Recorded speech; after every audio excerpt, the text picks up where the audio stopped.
Chipalapala Info, edição 3 de março.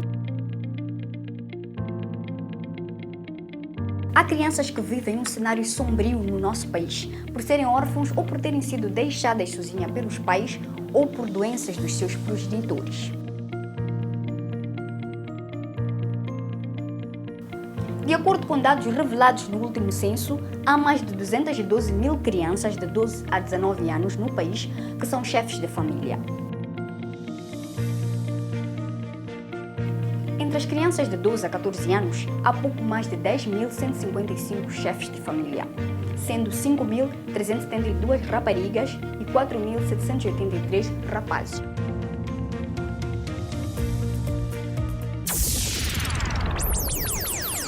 Jornalistas de rádios comunitárias das províncias de Maputo e Gaza identificaram as preocupações dos ouvintes por meio de pesquisas no âmbito das atividades práticas de visitas de mentorias presenciais que a equipe da H2N está a realizar desde 21 de fevereiro. As pesquisas, que vão culminar com um debate na rádio, visam incentivar as lideranças locais e os gestores públicos a responderem às preocupações das comunidades.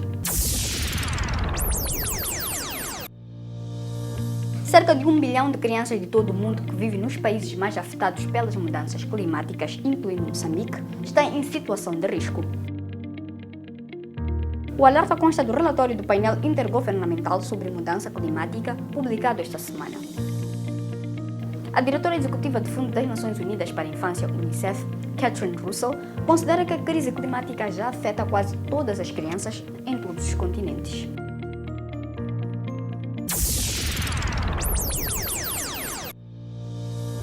Sabia que as uniões prematuras colocam em perigo a rapariga?